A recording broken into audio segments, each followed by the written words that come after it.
This call is now being recorded.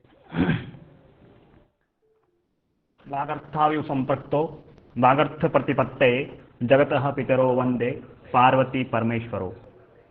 नमः सभायै सर्वपतिभ्यश्च। केंद्रीय संस्कृत विश्वविद्यालय श्री रणवीर परिसर राष्ट्रीय सेवा योजना और शिक्षा शास्त्र विभाग के संयुक्त तत्वावधान में मानवाधिकार दिवस का आयोजन होने जा रहा है। इस अवसर पर, इस मंगल अवसर पर हमारे मुख्य अतिथि प्रोफेसर सुनील महावर, विभागाध्यक्ष गांधी एवं शांति अध्ययन विभाग, महात्मा गांधी केंद्रीय विश्वविद्यालय मोतिहारी बिहार से हैं। और इस आयोजन के अध्यक्ष हमारे परिसर के निदेशक साहब प्रोफेसर मदन मोहन झा जी हैं।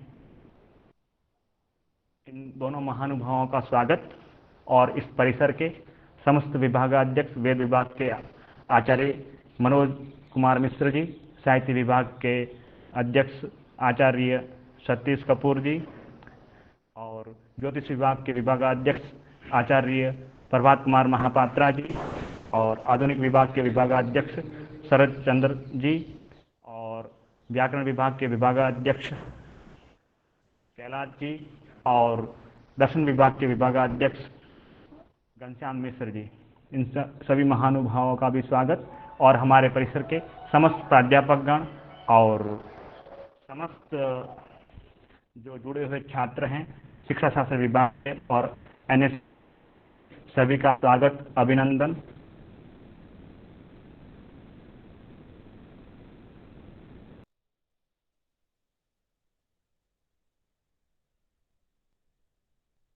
इस अवसर पर सर्व वेद के लिए आहूत करना चाहता हूँ कुमार जी, सहायक आचार्य विभाग।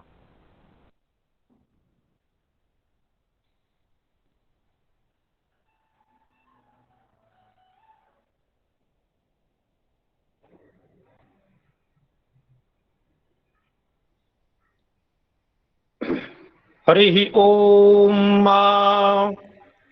कृष्णोऽस्याघारेष्ठो गुणायेत्वा जुष्टं पुरोक्षामिवेदिराशिवारेहि खेत्वा जुष्टां पुरोक्षामिवारेहि राशिसुर्गुभ्यस्त्वा जुष्टं पुरोक्षां यादित्यै वियुन्दानामासि विष्णो स्तूपोऽस्योर्णं राधासन्तवास्त्रेण विश्वासस्थान् देवेभ्यो भुवपतये स्वाहा भुवनपतये स्वाहा भूतापतये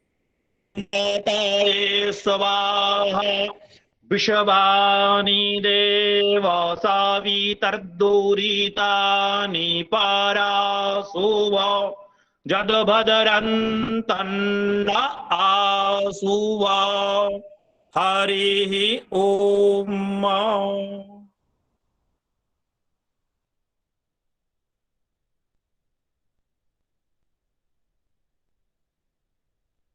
हमारे परिसर के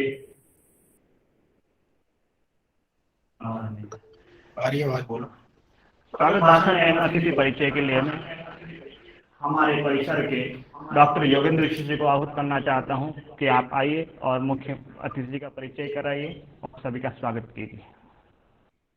सर्वेभ्यो नमो नमः। आज अंतर्राष्ट्रीय मानवाधिकार दिवस के अवसर पर एक व्याख्यान का आयोजन किया जा रहा है, जिसमें हमने महात्मा गांधी केंद्रीय विश्वविद्यालय के गांधी एवं शांति अध्ययन विभाग के विभागाध्यक्ष प्रोफेसर सुनील महावर जी को आमंत्रित किया है। इस कार्यक्रम की अध्यक्षता परिसर के निदेशक प्रोफेसर मदन मोहन झा जी कर रहे हैं। तो आज अंतर्राष्ट्रीय मानवाधिकार दिवस के अवसर पर हमारे मुख्य अतिथि प्रोफेसर सुनील महावर जी का मैं हार्दिक स्वागत करता हूं और उनका सहयोग हमें हमेशा मिलता रहता है। राजस्थान विश्वविद्यालय के राजनीति विज्ञान विभाग के हमारे साथी रहे हैं और वो इतनी कम अवस्था में ही महात्मा गांधी केंद्रीय विश्वविद्यालय में प्रोफेसर और विभागाध्यक्ष के पद पर पदस्थापित हैं और मैं आशा करता हूं कि आप अकादमिक जगत के जो भी उच्च पद होंगे आप उन उच्च पदों पर आप विराजमान होंगे, ऐसी मेरी शुभकामनाएं हैं और उसके लिए मैं बधाई देता हूं। आज हम श्री रणवीर परिसर के आवासीय पटल पर आपका बहुत बहुत स्वागत करते हैं प्रोफेसर सुनील महावर जी। अब मैं परिसर के निदेशक प्रोफेसर मदन मोहन झा जी का इस आवासीय पटल पर राष्ट्रीय सेवा योजना की इकाई की तरफ से और शिक्षा शास्त्र विभाग की तरफ से, परिसर की तरफ से मैं इस आवासीय पटल पर प्रोफेसर मदन मोहन झा जी का भी हार्दिक स्वागत करता हूं। साथ ही इस आवासीय पटल पर हमारे परिसर के सभी विभागाध्यक्ष जुड़े हुए हैं। सभी विभागाध्यक्षों का भी मैं इस आवासीय पटल पर इस अंतरराष्ट्रीय मानवाधिकार दिवस आयोजन पर के अवसर पर मैं उनका भी हार्दिक स्वागत करता हूं।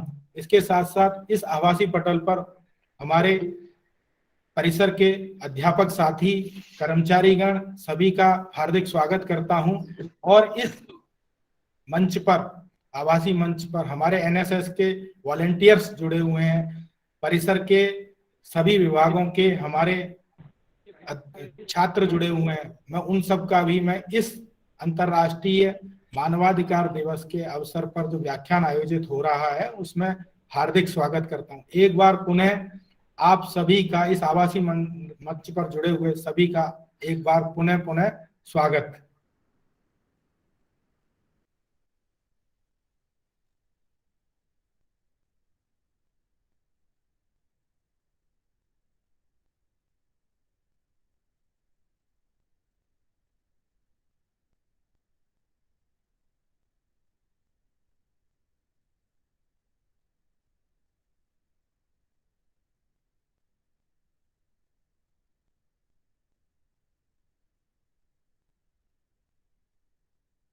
मदन सिंह जी कहाँ गए?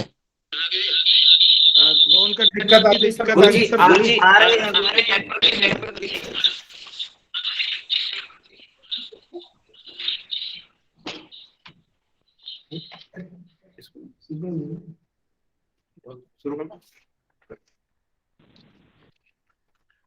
हाँ, आवाज पहुंच गई मेरी? ओके।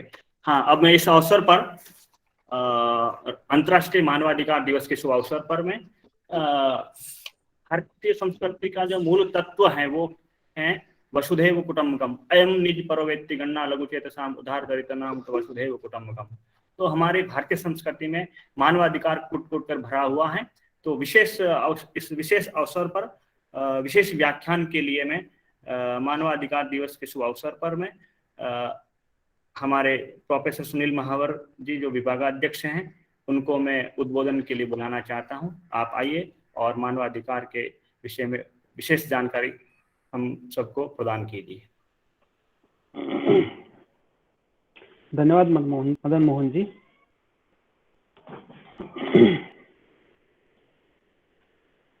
माननीय कुलपति प्रोफेसर के.बी. सुब्बा रायडू जी, केंद्रीय संस्कृत विश्वविद्यालय नई दिल्ली, आदरणीय प्रोफेसर मदन मोहन जी, निदेशक केंद्रीय संस्कृत संस्थान जम्मू, डॉक्टर योगेंद्र दीक्षित जी, कार्यक्रम संयोजक एवं NSS programme coordinator, doctor Madan Mohan Singh ji, NSS coordinator और कार्यक्रम संचालक, श्री पंकज जी, तथा आभासी मंच से जुड़े विश्वविद्यालय के सभी शिक्षकगण, सभी छात्र छात्राएं और अन्य प्रतिभागी। आज हम जिस दिवस को मनाने के लिए एकत्र हुए हैं उस दिवस का आप कह सकते हैं कि उस दिवस के लिए हमको काफी समय जो है एक तरह से काफी आंदोलनों से गुजरना पड़ा, उसके बाद हम इस दिवस तक पहुंचे हैं। मैं केंद्रीय संस्कृत विश्वविद्यालय के सभी साथियों को, डॉक्टर योगेंद्र सिंह जी को और सभी प्रोफेसर्स को बहुत बहुत आभार व्यक्त करना चाहता हूं कि इस अवसर पर उन्होंने मुझे आमंत्रित किया अपने कुछ विचार रखने के लिए।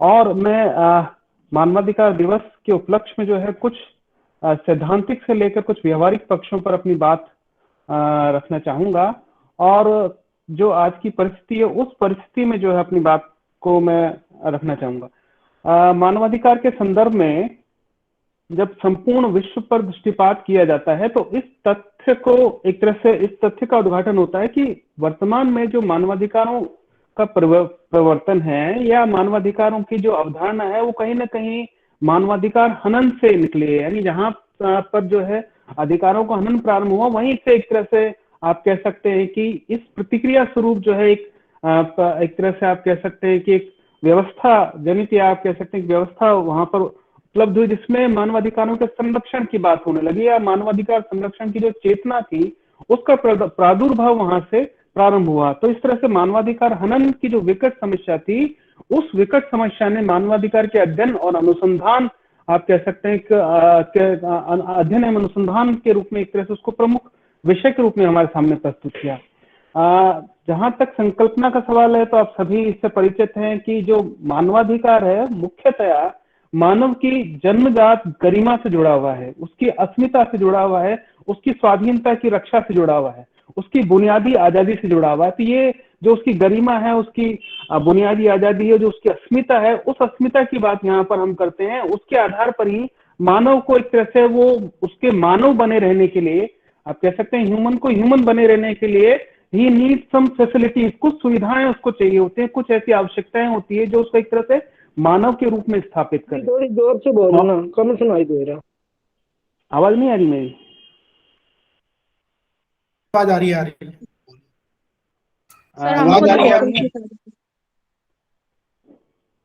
रही है, आवाज आ रही है। अच्छा जी जी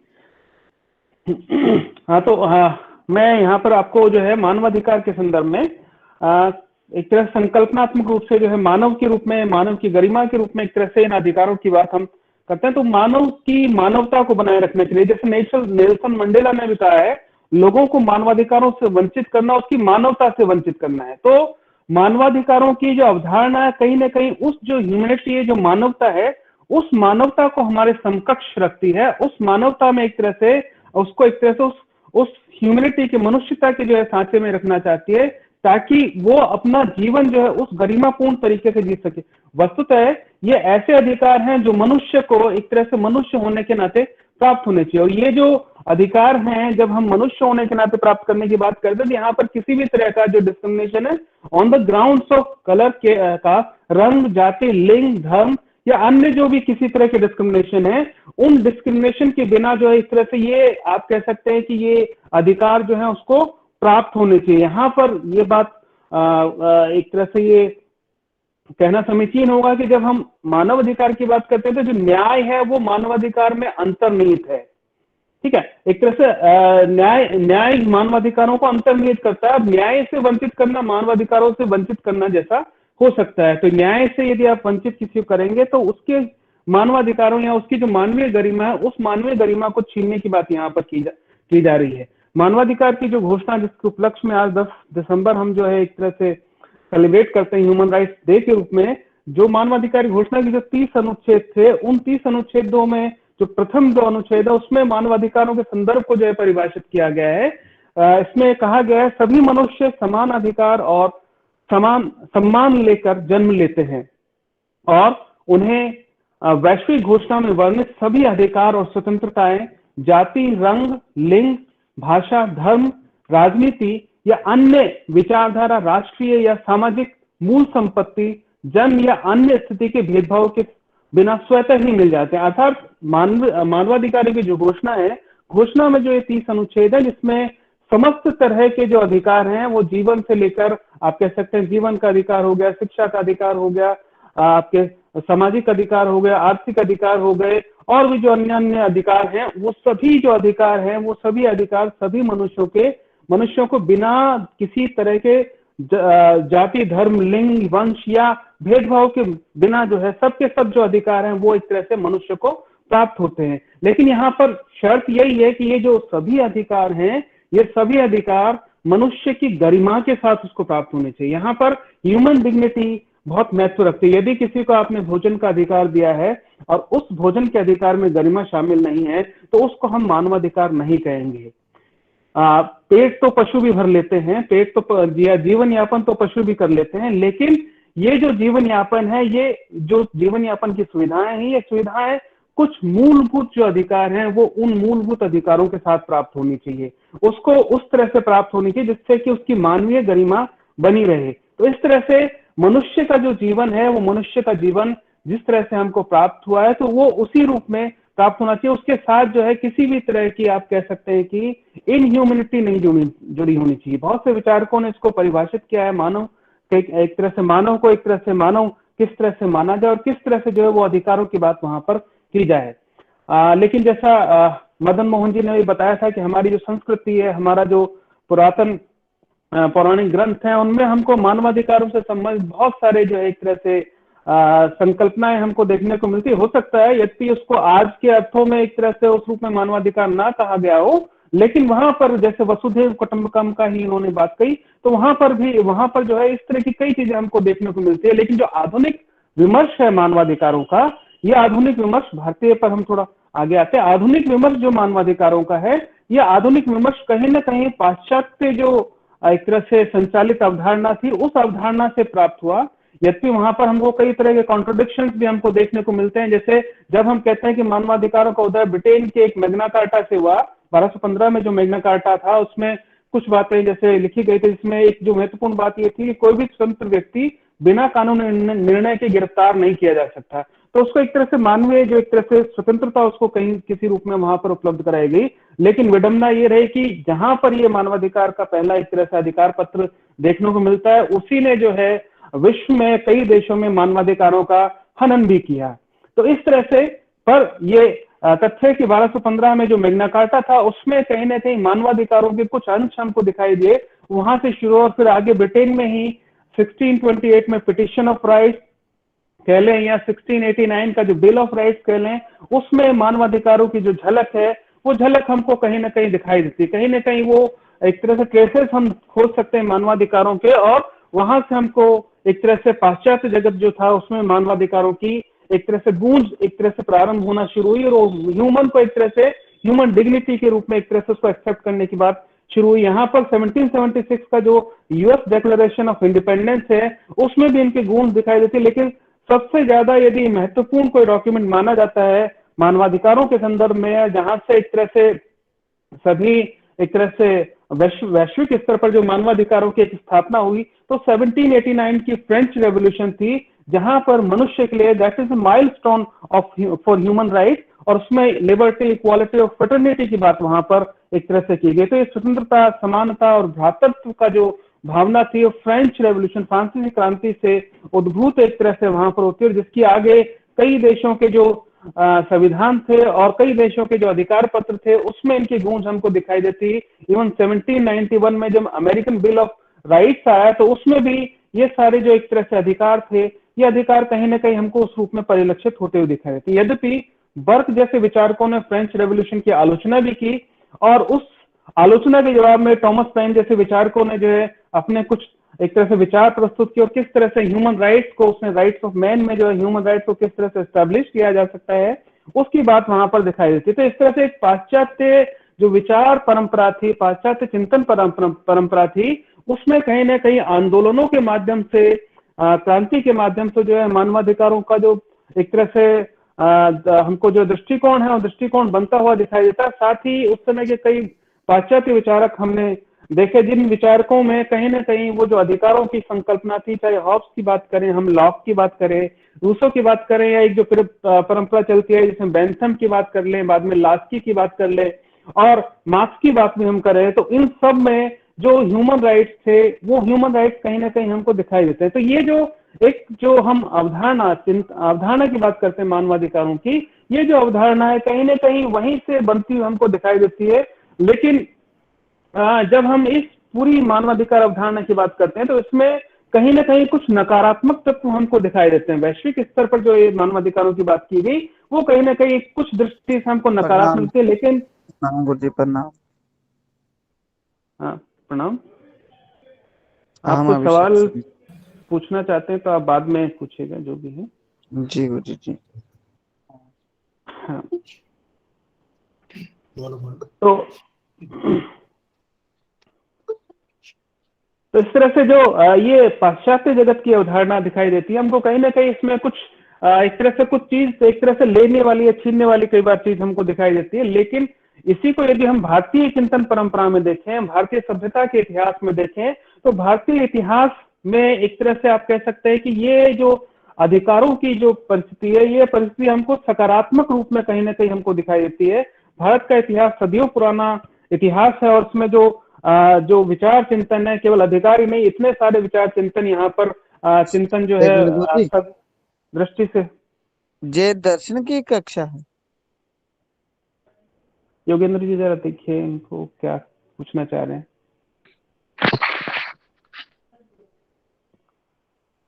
हेलो,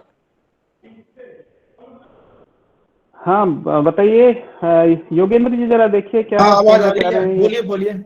हाँ, बीच में शायद कोई आप म्यूट कर दें, अगर कोई पूछना चाहते हैं बाद में पूछ लें तो उनको म्यूट कर दें जो भी बीच में इस तरह से कर रहे हैं। तो हम भारतीय सभ्यता के इतिहास की बात कर रहे थे। तो भारतीय सभ्यता के इतिहास में मानवाधिकारों की स्पष्ट झलक हमको उसमें दृष्टिगत होती है। भारतीय चिंतन परंपरा में केवल अधिकारी नहीं, जैसा मैं कह रहा था, बहुत सारी चीजें हैं। यदि हम हमारी एक इस तरह की एक आदत भैया इस तरह से एक प्रचारित हो गया है कि बहुत सारी चीजें हमको पश्चिम ने दी है, पश्चिम से एक तरह से चीजें आई हैं। लेकिन भारतीय चिंतन परंपरा में बहुत सारी चीजें यदि रिसर्च किया जाए, शोध किया जाए उस स्तर का, तो वो सारी चीजें कहीं ना कहीं हमको, या वो सिद्धांत हमको कहीं पर देखने को मिलते हैं। तो मानवाधिकारों की जो स्पष्ट झलक है वो भी हमको दिखाई पड़ती है यहाँ पर।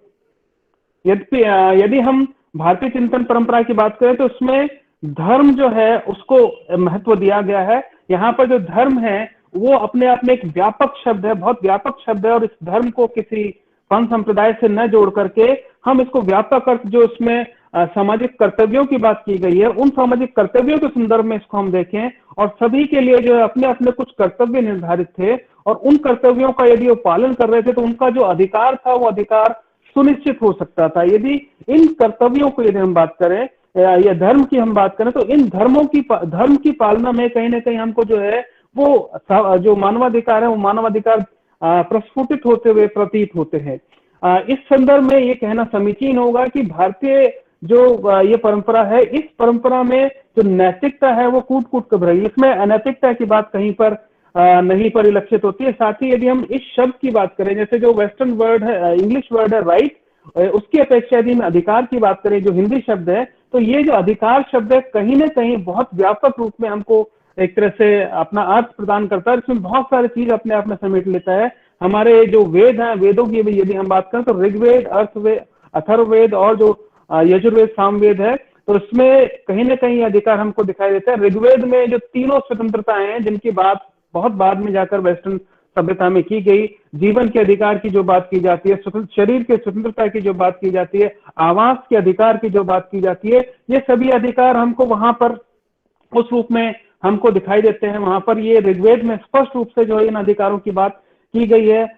वसुधैव कुटुंबकम के बारे में तो अभी मदन मोहन जी ने भी यहाँ पर बताया कि वसुधैव कुटुंबकम हमारा तो इतना व्यापक हृदय है कि उस व्यापक हृदय में पूरा विश्व ही समा जाता है। पूरे विश्व को हम एक तरह से अपने परिवार मानने की बात करते हैं। जब पूरा विश्व ही हमारा परिवार होगा तो उसमें कहीं भी किसी को किसी तरह के अधिकार की वंचना या उस मानवीय गरिमा की एक तरह से हनन की बात हमको दिखाई नहीं देती। तो सबको यदि हम अपने बंधु मानेंगे, सब हम सभी के साथ भाईचारे की बात करेंगे, तो वो सारी चीज ये फ्रेंच रेवोल्यूशन में 1789 में भले ही आई हो, लेकिन वसुधैव कुटुंबकम जो भाईचारे की बात थी, वो भाईचारे की बात हमारी सनातन संस्कृति में पूर्व में ही बहुत पहले आ चुकी थी। यद्यपि इसका उस तरह से जो है उजागर नहीं किया गया, या कई सारी चीजें इसमें हम देखने को मिलती, लेकिन ये जो परंपरा थी, इसमें परंपरा में हमको कहीं ना कहीं यदि हम दूसरी तरफ देखें, धर्म, अर्थ, काम और मोक्ष की जो बात की गई है, धर्म, अर्थ, काम और मोक्ष में जो ये एक तरह से वो अधिकारों की तरफ हमको ले जाते हैं, चाहे वो अर्थ के अधिकार की बात हो, चाहे काम के अधिकार की बात हो, और फिर इन सबको जो इन दोनों तीनों को जोड़ते हुए धर्म के अधिकार, धर्म की बात हम की। यदि धर्म से हम सारी चीजों का संचालन करेंगे तो हमको वो समस्त अधिकार जो एक तरह से आप अपने आप ही प्राप्त हो जाएंगे। तो धर्म का अर्थ जो है बहुत अत्यंत व्यापक रूप से आप कह सकते हैं किया गया। और सच्चे अर्थों में जो स्वतंत्रता, जो मैं सकारात्मक अधिकार की, सकारात्मक स्वतंत्रता की बात मैं कर रहा था, तो वो जो सकारात्मक स्वतंत्रता की बात है वो कहीं ना कहीं हमको इसमें स्पष्ट रूप से जो है परिलक्षित होती हुई दिखाई देती है। उस समय जब युद्धों की बात भी की जाती है, जैसे महाभारत की युद्ध की बात की जाए या दूसरे और युद्धों की बात, तो उसके कुछ नियम निर्धारित थे और उन नियमों के अनुरूप ही युद्ध किए जाते थे। सुबह युद्ध प्रारंभ होता था, सूरज ढलने के साथ ही उसका अंत भी हो जाता था, और रात्रि में जो सेनाएं थी वो आपस में उस युद्ध की स्थिति में या उस दुश्मनी, आप कह सकते हैं शत्रुता की स्थिति में वहां पर नहीं रहती थी। तो ये कहीं ना कहीं ह्यूमन जो डिग्निटी है, उस ह्यूमन डिग्निटी को बनाए रखने के लिए ही ऐसा किया गया होगा। तो इस तरह से ये सारी चीजें हमको कहीं ना कहीं भारत पर चिंतन की जो परंपरा थी, उस चिंतन परंपरा में हमको समग्र रूप में दिखाई देती है। भारतीय जो संतों ने जो अपने अपने विचार समय समय पर प्रतिपादित किए, उन विचारों में चाहे हम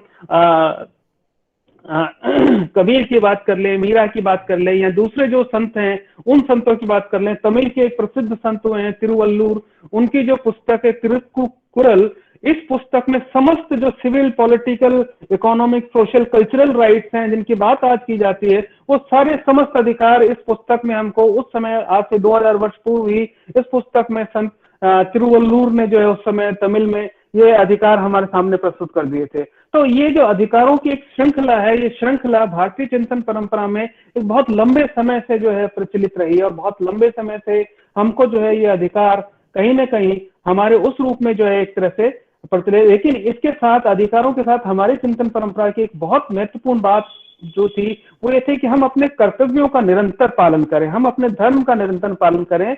ये उसी तरह से जैसे गांधी स्वराज के लिए बात करते हैं कि यदि आप अपने आप पर नियंत्रण रखेंगे तो आपको स्वशासन प्राप्त होगा, उसी तरह से यदि आप अपने कर्तव्यों का निरंतर पालन करेंगे, अपने धर्म का निरंतर पालन करेंगे, तो आपको जो सभी स्वतंत्रता है वो सभी स्वतंत्रताएं निरंतर प्राप्त हो जाएगी। बहुत बाद में जाकर पाश्चात्य चिंतन परंपरा में सकारात्मक स्वतंत्रता के नाम से कॉन्सेप्ट आया, और वो कॉन्सेप्ट हमारे यहाँ पर उस समय से ही प्रचलित था धर्म के या कर्तव्य के रूप में। तो इस तरह से जो भारतीय चिंतन परंपरा है बहुत एक समृद्ध चिंतन परंपरा है, जिसमें धर्म और जो दूसरे जो विचार हैं वो विचार कहीं ना कहीं अधिकारों को एक तरह से स्थापित करते हैं और उन अधिकारों की बात करते हैं। जो आधुनिक युग की भी हम बात करें तो आधुनिक युग में भी जो चिंतक हमारे समक्ष हुए हैं, उन चिंतकों ने समय समय पर जो है मानवाधिकारों की चर्चा की है।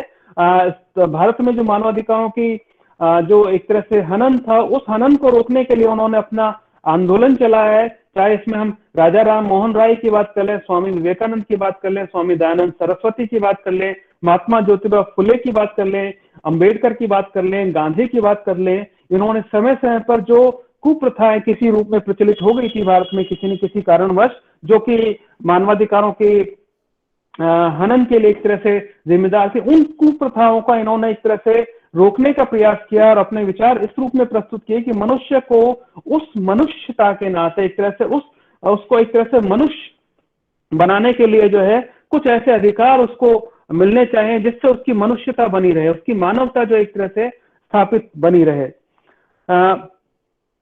तथापि यहाँ पर यह एक तरह से कहना समीचीन होगा कि जो हम जिस दिवस को आज मनाने के लिए एकत्र यहाँ पर हुए हैं, उस दिवस को एक तरह से मानवाधिकार जो घोषणा थी, उस मानवाधिकार घोषणा से एक तरह से उसके दिन से मनाया जाता है। और विश्व में जो व्यापक गरिमा स्थापित हुई मानवाधिकारों की, वो व्यापक गरिमा जो है या विश्व में मानवाधिकारों को लागू करने के लिए, इम्प्लीमेंट करने के लिए जो एक संस्था बनाई गई after second world war, United nation, संयुक्त राष्ट्र, उस संस्था का बहुत महत्वपूर्ण योगदान रहा।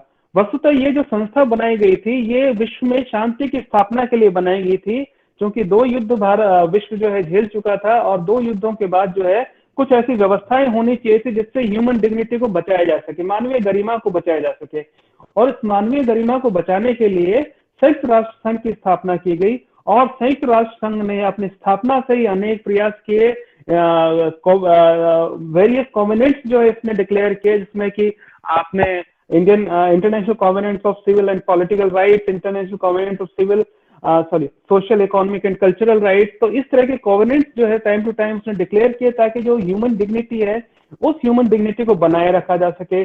और इसी तरह से दिसंबर 10, 1948 को जो है ह्यूमन राइट्स का डिक्लेरेशन किया, जिसमें वो 30 अनुच्छेद निर्धारित किए। ये जो 30 अनुच्छेद है, ये तो संख्या में 30 हैं, लेकिन इन 30 अनुच्छेदों में व्यापक रूप से एक तरह से अधिकारों को संलग्न किया गया और जो संविधान बनाए गए बाद में, उन संविधानों में कहीं ना कहीं ये जो मानवाधिकार घोषणा, इस मानवाधिकारों घोषणा से जो है विभिन्न अधिकार वहां पर लिए गए। तो इस तरह से मानवाधिकारों की जो व्यापक स्थापना है वो इसके बाद ही यद्यपि हुई, और इससे विभिन्न जो संविधान थे उन विभिन्न संविधानों में कहीं ना कहीं मानवाधिकारों को एक तरह से स्थापित किया गया। इसको विभिन्न देशों ने रेक्टिफाई किया, उसके बाद उन्होंने संकल्प लिया कि हम हमारे यहाँ पर इस तरह का प्रयास करेंगे। यद्यपि जो कंट्रीज थे, उन कंट्रीज ने अपने जो व्यवस्थाएं थी, अपने जो संसाधन थे, उन संसाधनों के अनुरूप जो है इन 30 जो अनुच्छेद हैं, 30 अनुच्छेदों में से कुछ अधिकारों को अपने यहाँ शामिल किया। हम भी 1947 में आजाद हुए और 1947 में आजाद होने के बाद हमारा जो संविधान लागू किया गया, संविधान में हम जब विचार कर रहे थे, जैसा कि आप सभी को ज्ञात होगा, हमारा संविधान का निर्माण डॉक्टर भीमराव अंबेडकर ने किया और डॉक्टर भीमराव अंबेडकर से मैं सोचता हूं कि डॉक्टर भीमराव अंबेडकर से ज्यादा मानवाधिकारवादी उस समय कोई नहीं होगा, जो उस दंश को झेलते हुए वहां पर मानवाधिकार की ही लड़ाई एक तरह से लड़ रहे थे। जो पिछड़े थे, जो दलित थे, उनको उस मेन स्ट्रीम लाइन में लाने का प्रयास कर रहे थे। और ये एक सुखद संयोग था कि संविधान बनाने का कार्य डॉक्टर भीमराव अंबेडकर को सौंपा गया और उन्होंने जो संविधान का निर्माण किया, उस संविधान में जगह जगह पर जो है मानवाधिकारों की बात या अधिकारों को जो है किस तरह से प्राप्त किया जा सकता है, भारत में किस तरह से अधिकारों को एक तरह से स्थापित किया जा सकता है। क्योंकि एक बेसिक डॉक्यूमेंट हमारा, एक बेसिक लॉ हमारा बनने वाला था, तो इस बेसिक डॉक्यूमेंट में किस तरह से, क्योंकि ये एक दूरदर्शिता थी कि इसको सदियों तक भारत में रहना है और इसी से एक तरह से भारत की जो शासन व्यवस्था है वो चलनी है। भारत की शासन व्यवस्था कहीं व्यक्तियों के अधिकारों को हनन नहीं कर ले, तो उस पर जो कुछ रेस्ट्रिक्शंस जो थे वो संविधान में लगाने आवश्यक थे, वो इसमें प्रयास किया गया। और भारत के जो संविधान के जो विभिन्न अनुच्छेद हैं, उन अनुच्छेदों में उन मानवाधिकारों का एक तरह से आप कह सकते हैं कि स्थापना यहाँ पर की गई। इवन जो हमारे, जब हम गरिमा की बात करते हैं, तो ये हमारी जो प्रस्तावना है, प्रस्तावना में ही वो सारे अधिकार, यदि हम पूरे संविधान को यदि एक संक्षिप्त रूप में देखना चाहते हैं या हमारे पास इतना समय नहीं है पूरे संविधान को पढ़ें, तो हम उसकी प्रस्तावना को पढ़ लें, तो उसके अंदर हमको सारे जो मानवाधिकार हैं, सारे मानवाधिकार हमको दिखाई दे जाएंगे। और उसमें स्पष्ट रूप से वो शब्द, जो गरिमा वाला शब्द जो है, उसका भी वर्णन किया गया। तो ये सभी जो सामाजिक, आर्थिक, राजनीतिक न्याय है, व्यक्ति की जो गरिमा है, जो विचार अभिव्यक्ति की स्वतंत्रता है, ये जो सारे अधिकार मानवाधिकार के अंतर्गत जो प्रस्फुटित होते हैं, वो सभी अधिकार जो है हमको हमारी प्रस्तावना में दिखाई देते हैं। प्रस्तावना के अलावा फिर जो आप कह सकते हैं मूल अधिकार है, राज्य की नीति निर्देशक तत्व है, तो बहुत डिटेल में हम यहाँ पर उसमें बात नहीं करेंगे। लेकिन भारत का जो संविधान है, उस संविधान में हमको जो है अधिकार, जो मानवाधिकारों की स्थापना, वो स्पष्ट रूप से हमको दिखाई देती है। और जो 6 मूल अधिकार हैं, वो तो इस तरह से एक जस्टिसिएबल आप कह सकते हैं कि न्याय योग्य, उसमें यहाँ पर मैं ये स्पष्ट कर दूं, जैसे मैंने कहा था, जो मानवाधिकारों की घोषणा बहुत व्यापक है, उन सभी अधिकारों को एज इट इज राज्य द्वारा लागू किया जाना पूरा संभव नहीं था, इसलिए उन सभी अधिकारों को हमारे यहाँ पर नहीं लिया गया। उसमें से जो हमारे यहाँ लागू किए जाने योग्य थे, संभव थे, सरकार द्वारा उसके द्वारा ले गए। लेकिन इसके अलावा जो दूसरे मानवाधिकार हैं, उनको स्थापित करने के लिए यहाँ पर जो राज्य नीति के निदेशक तत्व हैं और जो अन्य अनुच्छेद है, उसमें जगह जगह पर जो है उनकी व्याख्या यहाँ पर की गई। तो भारतीय संविधान जो है, संविधान में मानवाधिकारों का स्पष्ट रूप से परिलक्षण हमको दिखाई देता है। और समय समय पर हमारी पार्लियामेंट ने बहुत सारे कानून पास किए। इवन 1993 में जो है ह्यूमन राइट्स एक्ट बनाया, जिसके तहत जो है NHRC, national human rights commission का गठन किया गया, जो ये मॉनिटर करेगा कि भारत में मानवाधिकारों का हनन नहीं हो, भारत में निरंतर मानवाधिकारों की प्राप्ति सभी व्यक्तियों को समान रूप से बिना किसी भेदभाव के जो है प्राप्त होती रहे, निरंतर जो है वो अपने अपने अधिकारों को प्राप्त करते रहे। तो इस तरह से मानवाधिकारों की स्थापना के लिए हमारे यहाँ पर नेशनल ह्यूमन राइट्स कमीशन और भी दूसरे इसी तरह के कई अन्य कमीशन, जैसे महिलाओं के लिए बना, अनुसूचित जाति जनजाति के लिए, पिछड़े वर्गों के लिए, और जो दूसरे इस तरह के कमीशन समय समय पर जो है नियुक्त किए गए, जो ये मॉनिटर करते रहते हैं कि मानवाधिकारों की भारत में किस तरह से स्थापना हो रही है और किस तरह से भारत में जो है मानवाधिकारों को लागू किया जा रहा है। लेकिन इन सब संस्थानिक व्यवस्थाओं के बावजूद ये विडंबना ही है कि भारत के आजाद होने के इतने वर्ष पश्चात भी हम मानवाधिकारों की स्थापना उस रूप में नहीं कर पाए हैं जिस रूप में हम सोचते थे, या जिस रूप में संविधान में उसकी व्याख्या की गई, या जो भारतीय संविधान निर्माता जिस आदर्श रूप में उनको सोचा करते थे। हम ये चाहते थे कि भारत में सभी मनुष्यों को वो जो मानवीय जन्मजात गरिमा है, वो मानवीय जन्मजात गरिमा प्राप्त होनी चाहिए।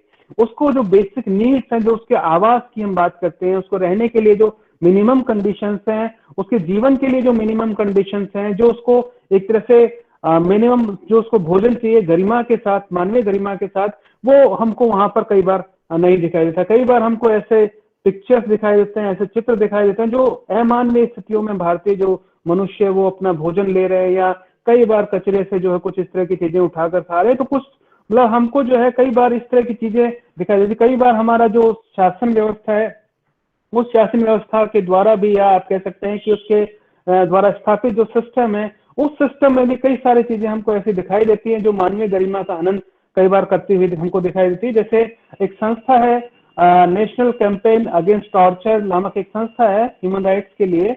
इसने 2019 की जो इसकी रिपोर्ट थी उसमें बताया कि भारत में 1731 कस्टोडियल डेथ्स हुई हैं। 2019 में 1731 जो है कस्टोडियल डेथ्स हुई। सिमिलरली जो हमारा नेशनल ह्यूमन राइट्स कमीशन है, इसकी जो 2019-20 की रिपोर्ट है, इसने रिपोर्ट किया कि 1500 कस्टोडियल डेथ्स जो है भारत में हुई। Similarly national crime record bureau है, उसने भी 2019 में 1775 कस्टोडियल डेथ्स को रिपोर्ट किया है। तो ये पिक्चर हमको कहीं एक तरह से इस तरह से दिखाई दे रही है कि जिस रूप में मानवाधिकारों की स्थापना होनी चाहिए थी, उसमें कुछ कमी अभी विद्यमान है। नेशनल क्राइम रिकॉर्ड ब्यूरो की यदि वेबसाइट पे जाएं, उसकी कुछ रिपोर्ट्स को, पिछले रिपोर्ट्स को खंगालें, तो वहां पर आपको देखने को मिलेगा कि जो हिंसक अपराध है, महिलाओं के विरुद्ध अपराध है, आर्थिक रूप से किए जाने वाले जो अपराध हैं, अनुसूचित जाति जनजाति के विरुद्ध जो किए जाने वाले अपराध हैं, उन अपराधों में अप्रत्याशित वृद्धि हुई। यद्यपि कुछ कुछ क्षेत्रों में कुछ कमी हमको या कुछ कम इस तरह से बढ़ता हुआ दिखाई देता है, लेकिन फिर भी इन अपराधों में निरंतर एक तरह से वृद्धि हमको होती हुई दिखाई दे रही है। और कई बार तो ऐसे मामले आते हैं जो रिपोर्ट नहीं होते हैं।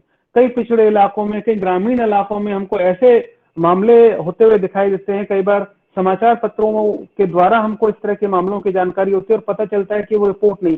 आज भी विडंबना ये है कि आजादी के इतने वर्ष पश्चात भी, हम बहुत सारी नीतियां लागू करने के पश्चात भी, बहुत सारे अधिकारों को कानून बनाने के बावजूद भी जो है, हम हमारे गाँव की जो व्यवस्था है, जिसमें कि बेसिक रूप से सोशलाइजेशन का प्रोसेस है, समाजीकरण की जो प्रक्रिया है, जिसमें बदलाव होना चाहिए था, जो मानसिक रूप से जो बदलाव होना चाहिए था, वो मानसिक रूप से बदलाव कहीं पर उस तरह से नहीं हो पा रहा है। आज भी ग्रामीण इलाकों के कई स्कूलों में हमको जो है वो भेदभाव दृष्टिगत होता है, जहां पर चाहे उनकी बैठने की स्थिति को लेकर ले लीजिए, चाहे जलाशयों की स्थिति को लेकर ले लीजिए, पानी की स्थिति को ले लीजिए, जो रिचुअल्स हैं उन रिचुअल्स को ले लीजिए। आज भी यदि आप राजस्थान के कई इलाकों में चले जाएंगे तो कई जो दलित दूल्हे हैं उनको घोड़ी पर नहीं बैठने दिया जाता। निरंतर जो है अभी कई सारी रिपोर्ट जो है, इवन कई बार तो ऐसे गांव जो बहुत जिले के नजदीक हैं या बहुत विकसित जो है जिले हैं या विकसित जो है शहर है, उनके नजदीक है, वहां पर भी इस तरह की स्थिति हमको दिखाई देती है।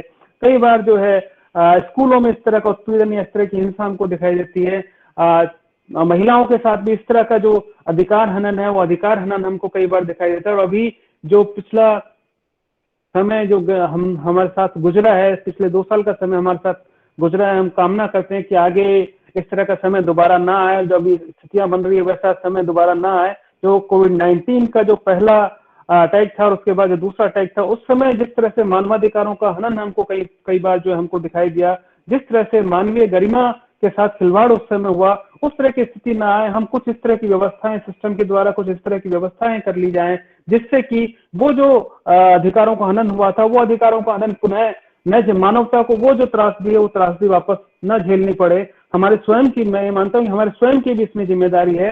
यदि हम इसी तरह के डेटा यदि और देखेंगे तो हमको ज्ञात होगा। NHRC की एक रिपोर्ट थी, रिपोर्ट में जो कुछ आंकड़े वहां पर दिए गए, उन आंकड़ों में दिया गया कि 1000 पर 83 जो दलित बच्चे हैं वो अभी भी फर्स्ट बर्थडे से पहले एक्सपायर हो जाते हैं। प्रथम जन्म से यानी 83 बच्चे अभी मर जाते हैं। इवन 27% दलित महिलाएं जो हैं वो हॉस्पिटल्स में अपने बच्चों को जन्म नहीं दे पाती हैं। अभी भी आप कह सकते हैं, जैसे मैंने अभी कहा कि गांव में जो एक तरह से भेदभाव, तो 33% गांव आज भी ऐसे हैं जहां पर स्वास्थ्य कार्यकर्ता जो है दलितों के घर जाने से कतराते हैं, वहां पर नहीं जाते हैं। इसी तरह से आप निरंतर जो है न्यूज देखते होंगे, जो सफाई कर्मचारी हैं वो मेन हॉल में जाते हैं तो कई बार जो है वो स्वयं जीवित नहीं बचकर आ पाते। उनकी जो सेफ्टी गार्ड्स होने चाहिए, जो सुरक्षा उपाय उनके साथ होने चाहिए, वहां पर मानवीय अधिकार होने के नाते, मानवीय गरिमा होने के नाते, वो एक तरह से वहां पर हमको कई बार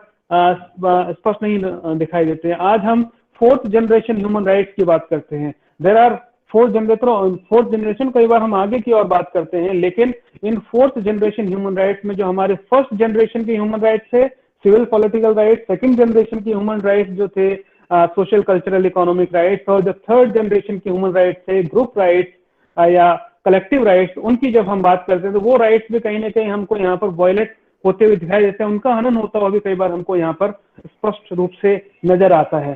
तो 4th जनरेशन ह्यूमन राइट्स तो फिर बहुत आगे एडवांस की हम बात करते हैं, जहाँ पर जेनेटिक राइट्स की बात करते हैं, जिन्होंने एक तरह से इस तरह के राइट्स की बात करते हैं जो प्रकृति के विरुद्ध, जैसे अभी एक समाचार आपने पढ़ा होगा कि अभी एक रिसर्च की गई, रिसर्च करने एक जो है रिसर्च किया गया, रिसर्च के बाद जो है ये किया गया कि दो महिलाओं के जो अंडे थे उनसे और एक पुरुष के जो शुक्राणु थे उनसे मिलाकर जो एक नया डिजाइनर बेबी जो है डेवलप किया गया है। और ये जो एक तरह से इस तरह की जो बात है, ये जो साइंस इस तरह की जो साइंटिफिक चीजें, ये नेचर के अगेंस्ट कई बार जाती हैं और मनुष्य का जो जेनेटिक राइट है उस जेनेटिक राइट का वायलेशन करती हैं।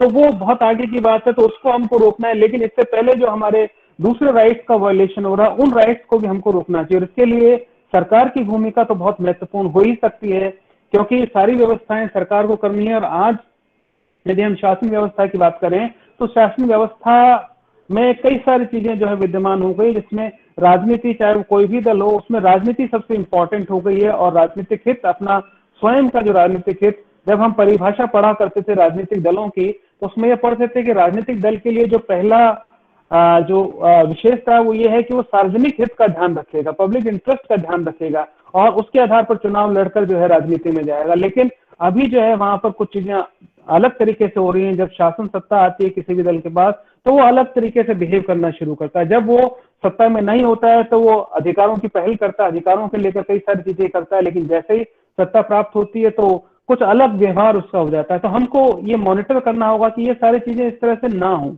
शासन को भी समझना होगा कि मनुष्य उनका जो अस्तित्व है वो मनुष्य की गरिमा के कारण, मनुष्य के कारण, यदि वह भारत के नागरिकों के अधिकारों की रक्षा नहीं करेगा तो उसका अस्तित्व भी नहीं रहेगा। और हमारी स्वयं की जिम्मेदारी भी है यहाँ पर कि हम भी अपने कर्तव्यों का इस तरह से निर्वहन करें, अपने अधिकारों को इस तरह से लें कि उसके साथ अपने कर्तव्यों का भी निर्वहन करें। बिना कर्तव्यों के निर्वहन किए हम अपने अधिकारों की बात नहीं कर सकते। तो पहली जिम्मेदारी हमारे कर्तव्यों की। यदि हमको कहीं पर ऐसा कोई प्राणी दिखाई देता है जिसके मानवाधिकारों का हनन उस रूप में हो रहा है, तो हम प्रयास करें कि उसको, उस मानवाधिकार, यदि उसको भोजन नहीं प्राप्त हो रहा है तो हम उसको भोजन का किसी तरह से व्यवस्था इस तरह से कर दें कि वो उसको गरिमा के साथ कम से कम भोजन उसको प्राप्त हो सके। और शासन व्यवस्था से इस तरह की व्यवस्थाएं करने की बात हम करें। यद्यपि नीतियां बहुत बनाई जाती है, जैसे भोजन को लेकर भी एक नीति बनाई गई है और भी कई सारी नीतियां यहाँ पर बनाई गई है, लेकिन वास्तव में वो किस रूप में लागू हो, किस रूप में जो उनको अपनाया जाए और भारत में जो इस तरह की स्थितियां हैं, इस तरह की स्थितियों से जो है किस तरह से उबारा जाए और वास्तव में भारत में मानवाधिकारों की स्थापना की जाए, ये एक तरह से बहुत, एक तरह से कह सकते हैं कि इस तरह का प्रश्न है जिस प्रश्न को हमको एक तरह से जूझना है। और इस प्रश्न से पार पाकर ही हम भारत को कहीं ना कहीं जो पुराना गौरव भारत का था, जिसमें हम विश्व गुरु की बात हम किया करते हैं कि भारत विश्व गुरु था, और यहाँ पर जो है बहुत से यात्री यहाँ पर आते थे, विश्वविद्यालयों में शिक्षा लेने के लिए आते थे, शिक्षित होकर बाहर जाते थे। भारत ने बौद्ध धर्म पूरे विश्व को दिया है। बौद्ध धर्म से जो एक तरह से एक समानता की परंपरा निकली है, वो समानता की परंपरा पूरे विश्व में फैली है और उससे कई विश्व के कई देश जो आज जो है उस धर्म से लाभान्वित हो रहे हैं। वो समानता का जो अधिकार है उनको वो प्राप्त हुआ है। इसी तरह से और भी जो गौरवमय इतिहास हमारा रहा है, उस इतिहास को यदि हमको पुनर्स्थापित करना है तो हमको सर्वप्रथम अपने देश में, अपने भारत में जो है इस व्यवस्था को वापस स्थापित करना पड़ेगा। वो जो अधिकार है उन अधिकारों को वापस स्थापित करना पड़ेगा। सभी को वो समान दर्जा जो उनको प्राप्त होना चाहिए, एक मानव होने के नाते वो समानता का दर्जा देना पड़ेगा, ताकि सभी स्वतंत्र रूप से अपना जीवन निर्वाह करते हुए अपने सभी जो अधिकार हैं उन सभी अधिकारों को एक तरह से प्राप्त कर सकें और सभी का एक तरह से कल्याण हो सके। तो वही जो सभी का कल्याण, जो सर्वोदय की बात जो गांधी जी ने की थी, वो सर्वोदय की बात यहाँ पर आती है। सभी का कल्याण यहाँ पर होना चाहिए। और उस आत्मनिर्भरता की तरफ आज हम जो भारत सरकार है वो आत्मनिर्भर भारत की बात कर रही है। जब हम आत्मनिर्भर कैसे बनेंगे? जब हमको अपने अधिकार प्राप्त होंगे। जब अधिकार कैसे प्राप्त होंगे? जब हम अपने कर्तव्यों का पालन साथ साथ करते रहेंगे। तो हमको अपने अधिकार प्राप्त हो, हम दूसरों को भी उनके अधिकार प्राप्त करने में सहयोग करें। और इस तरह से भारत जो है, एक तरह से आप कह सकते हैं कि विश्व पटल पर एक आप कह सकते हैं कि लीडिंग जो पोजीशन है, जो नेतृत्वकारी पोजीशन है, उस नेतृत्वकारी पोजीशन में भारत आ सकता है। इसके लिए हमको जो है निरंतर प्रयास करना पड़ेगा। और हमारे साथ यंग पीढ़ी के बहुत सारे लोग जुड़े हुए हैं, बहुत सारे छात्र जुड़े हुए हैं। इन छात्रों का ये दायित्व है कि हम भारत को जो है उस स्थिति में ले जाएं जिस स्थिति में हम वास्तव में उसको ले जाना चाहते हैं। इसके लिए हमको अपने आप में जो है कुछ परिवर्तन करने पड़ेंगे। कुछ जो है मानसिक रूप से जो है कुछ परिवर्तन ऐसे करने पड़ेंगे ताकि सभी को एक तरह से दूसरों की बात भी सुने और अपनी बात भी कहें। और जो भी यदि किसी तरह का विवाद की बात है उसको शांतिपूर्वक सुलझाएं। लोकतंत्र में जैसा कहा जाता है कि आपस में मतभेद हो सकते हैं, विचार भिन्न हो सकते हैं।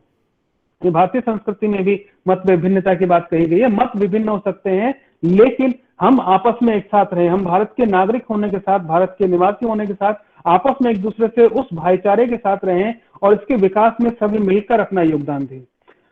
मैं इसी आशा और कामना के साथ जो है आपको एक तरह से अपना ये जो बात है खत्म करना चाहूंगा कि आने वाले भविष्य में हमारे जो यूथ है, हमारे जो युवा है, वो युवा कहीं ना कहीं जो है इस बात को ध्यान में रखेंगे कि वो अपने साथ हो रहे अधिकार, अपने साथ हो रहे अन्याय और दूसरों के साथ हो रही जो अन्याय है उनके साथ कहीं ना कहीं विरोध करेंगे, उनको अधिकार प्राप्त करने में अपना सहयोग देंगे। मैं इस व्याख्यान के लिए आमंत्रित करने के लिए पूरे विश्वविद्यालय परिवार, संस्कृत विश्वविद्यालय परिवार को हार्दिक आभार व्यक्त करना चाहूंगा। विशेष रूप से डॉक्टर योगेंद्र दीक्षित जी को, जो हमारे साथ जो है निरंतर बने रहते हैं, निरंतर उनसे बातचीत होती रहती है। आप इसी तरह से कार्यक्रम और आयोजित करते हैं और भी इस तरह की वर्कशॉप करें ताकि जो यूथ है एनएसएस के माध्यम से इस तरह के कार्यक्रम आयोजित किए जा सकते हैं, जिससे कि मानवाधिकारों के प्रति जागरूकता भी फैले। और उनको प्राप्त करने के लिए कई बार ये होता है कि हमारे यहाँ पर जो है लोग शिक्षा तो प्राप्त कर लेते हैं लेकिन उनको अपने अधिकारों के बारे में उतनी जानकारी नहीं होती है। तो उस तरह की जो जागरूकता है, उस जागरूकता को फैलाने का भी आप एनएसएस के माध्यम से और जो सभी माध्यम हैं उनके द्वारा करें। आपको बहुत बहुत आभार और धन्यवाद। नमो नमः। प्रोफेसर सुनील महावर्दी जो विभागाध्यक्ष हैं गांधी एवं शांति अध्ययन विभाग, महात्मा गांधी केंद्रीय विश्वविद्यालय मोतिहारी बिहार से, इन्होंने भारत में मानवाधिकारों पर विशेष प्रकाश डाला है। वास्तव में इन्होंने भारतीय संस्कृति से लेकर मैग्ना कार्टा और उसके बाद में मानवाधिकार संरक्षण अधिनियम, उसके बाद में मानवाधिकार आयोग का गठन इत्यादि प्रक्रिया बताई। और वास्तव में अगर हम कहते हैं मानवाधिकार आयोग का कर्तव्य, तो कर्तव्य यही है कि मानव हमारे समाज में स्वतंत्र रूप से, समानता रूप से गरिमामय जीवन यापन के लिए स्थिति को उत्पन्न करना, ये प्रधान कार्य है मानवाधिकार का। तो इन्होंने बहुत विस्तृत रूप से प्रकाश डाला है। और वास्तव में हम वसुधैव कुटुंबकम की अवधारणा की बात करते हैं या फिर कौटिल्य अर्थशास्त्र की बात करते हैं, तो वहां पे भी ये बताया गया था कि प्रजा के कल्याण में राजा का कल्याण है। अगर हम सम्राट अशोक की बात करते हैं कलिंग अभिलेख में, तो प्रजा को संतान के रूप में माना गया है। भारतीय संस्कृति में कूट कूट कर भरा हुआ है मानवाधिकार। हमारे महात्मा गांधी जी की अगर बात करते हैं तो वैष्णव जन तो तेने कहिए पीर पराही जाने, और मानव माधव की परिकल्पना है हमारे संस्कृति में। तो मानवाधिकार सनातन संस्कृति है। जहां तक मेरा मानना है कि मानवाधिकार आयोग का गठन तो 93 में हुआ है, उससे पहले संरक्षण अधिनियम था, परंतु हम अगर भारतीय संस्कृति को अपनाते हैं तो मानवाधिकारों का संरक्षण भी हो जाएगा और संपूर्ण विश्व का कल्याण हो जाएगा, ऐसा मेरा मानना है। तो आपने बहुत अच्छा प्रकाश डाला इस विषय पर, भारत में मानवाधिकार के ऊपर। अब मैं जो हमारे प्रतिभागी हैं उन प्रतिभागियों से निवेदन करता हूं कि आपका कोई प्रश्न है तो आप प्रश्न कर सकते हैं आचार्य सुनील महावर्दी से।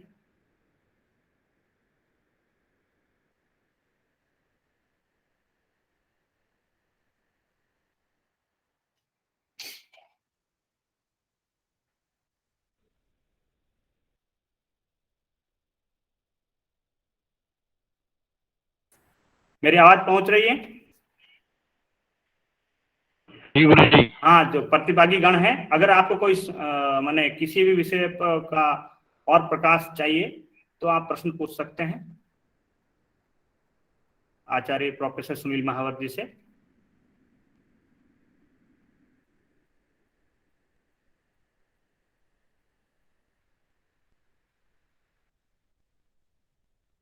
तो इन्होंने वास्तव में विस्तृत रूप से हमको उद्बोधन दिया है, तो कोई संशय ही नहीं रहा है सभी प्रतिभागियों का। पुनः एक बार आपका आभार, धन्यवाद प्रोफेसर सुनील महावर जी। अब मैं हमारे केंद्रीय संस्कृत विश्वविद्यालय श्री रणजीत परिसर के निदेशक साहब अध्यक्ष भाषण के लिए मैं आहूत करना चाहता हूं। आप आइए और हमको उद्बोधित कीजिए। प्रोफेसर मदन मोहन झा जी, पधारिए। जी, सभी को नमस्कार करता हूं। आज हमारा मानवाधिकार दिवस हम मना रहे हैं। इस अवसर पर हमारे मुख्य अतिथि के रूप में प्रोफेसर सुनील जी पधारे हुए हैं। उनका व्याख्यान बहुत ही गरिमापूर्ण व्याख्यान था, मैं भी सुना।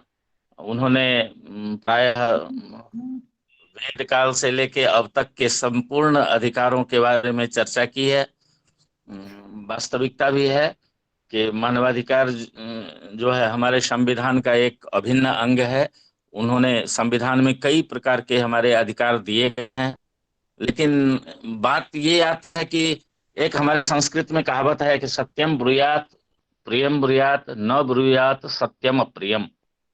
सत्य बोलना चाहिए, लेकिन उसमें ये देखना कि वह सत्य अप्रिय तो नहीं है बहुत।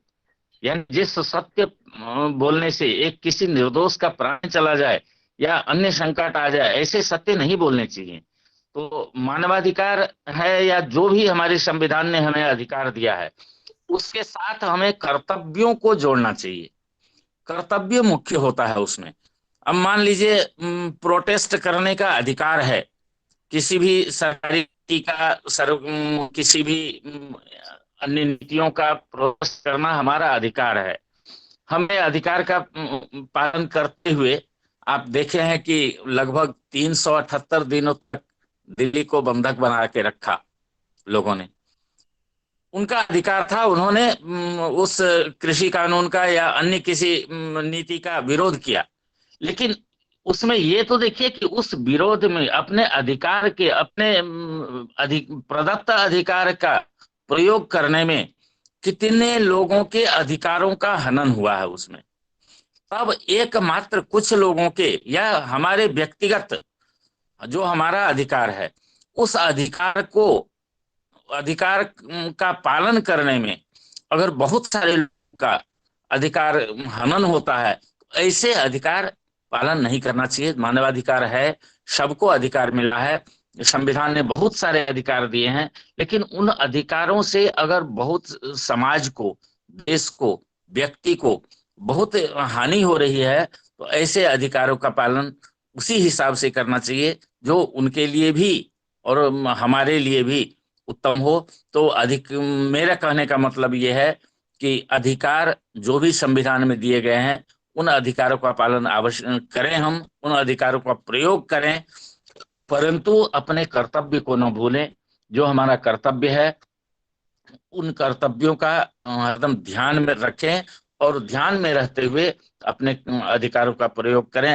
यही आज के दिवस के उपलक्ष्य में, ये मानवाधिकार दिवस के उपलक्ष्य में बहुत सारे बातें तो हमारे मुख्य अतिथि जी ने बताया है। तो मैं केवल उसमें ऐड करता हूं कि इन सभी अधिकारों का प्रयोग करिए, लेकिन साथ में कर्तव्य का पालन भी आवश्यक है।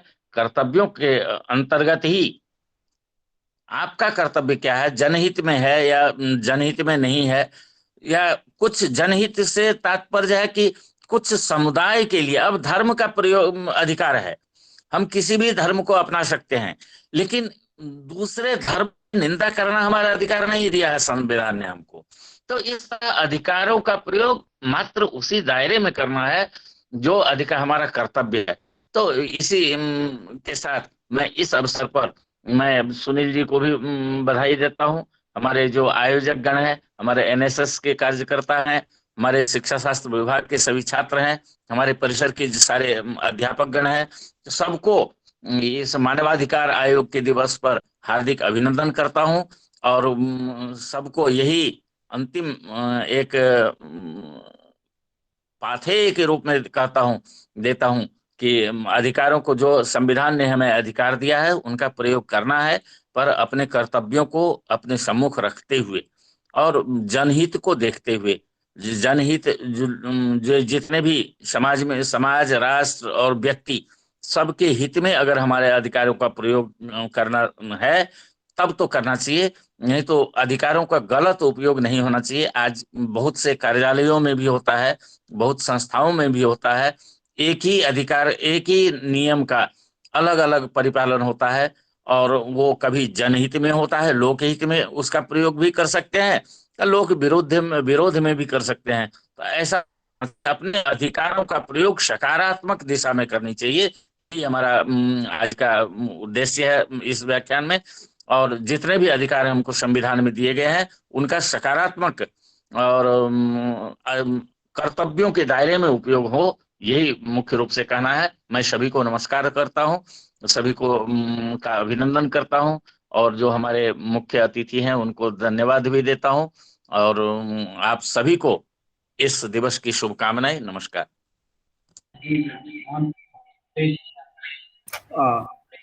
वास्तव में हमारे निदेशक साहब ने बताया कि अधिकारों की आड़ में मानवाधिकार का हनन भी नहीं होना चाहिए। मानवाधिकारों के जीवन जीने के लिए, मानव के जो अधिकार है जीवन जीने के लिए, उन अधिकारों के संरक्षण के लिए हमारा आयोग बना है। तो उस आयोग के अनुसार, कानून के अनुसार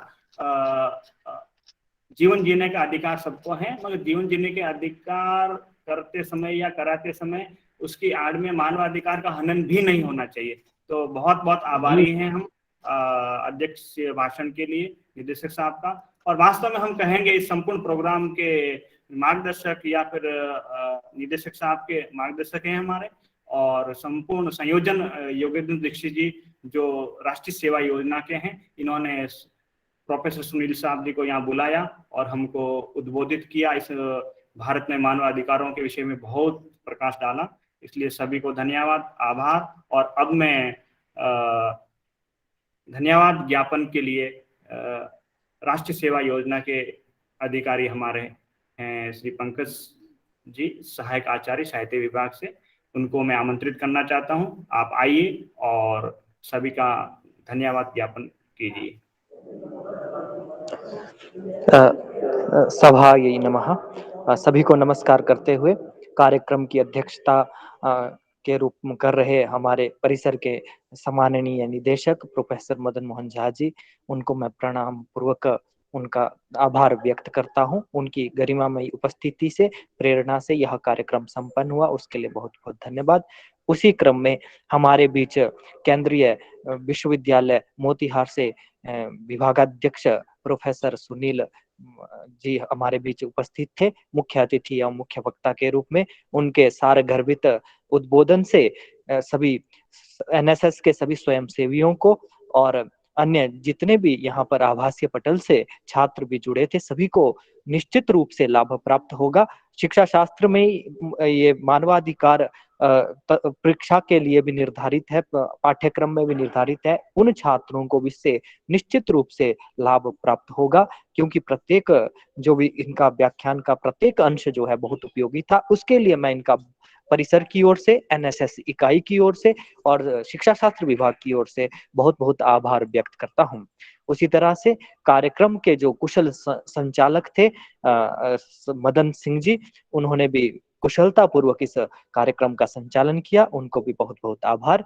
और हमारे सहयोगी कार्यक्रम अधिकारी एनएसएस और राजनीति शास्त्र के जो प्राध्यापक है डॉक्टर योगेंद्र दीक्षित जी, उनका सतत प्रयास रहता है इतने उत्तम कार्यक्रम करवाने का। उनको भी उत्तम संयोजन के लिए मैं बहुत बहुत आभार व्यक्त करता हूं। और साथ ही अन्य सभी विभागों के विभागाध्यक्ष यहाँ पर मौजूद हैं, जिन्होंने अपना कीमती वक्त हमारे इस कार्यक्रम के लिए निकाला, उनको भी मैं बहुत बहुत आभार व्यक्त करता हूँ।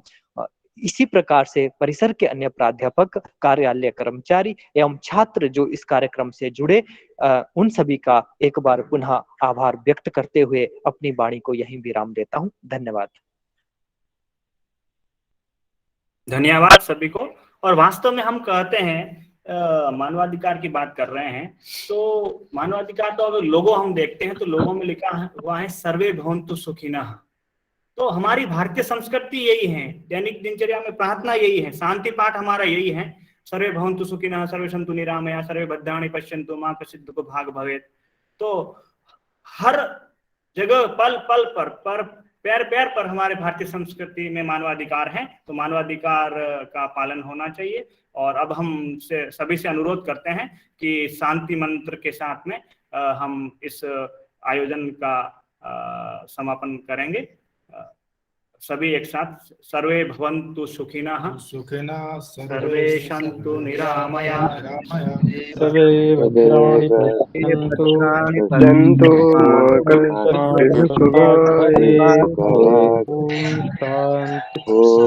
कश्चित् शान्ति शान्तिः। सभी को धन्यवाद। धन्यवाद।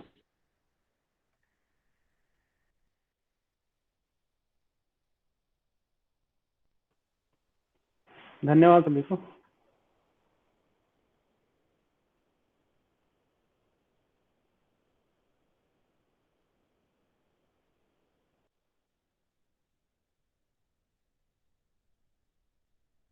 धन्यवाद गुरुजी।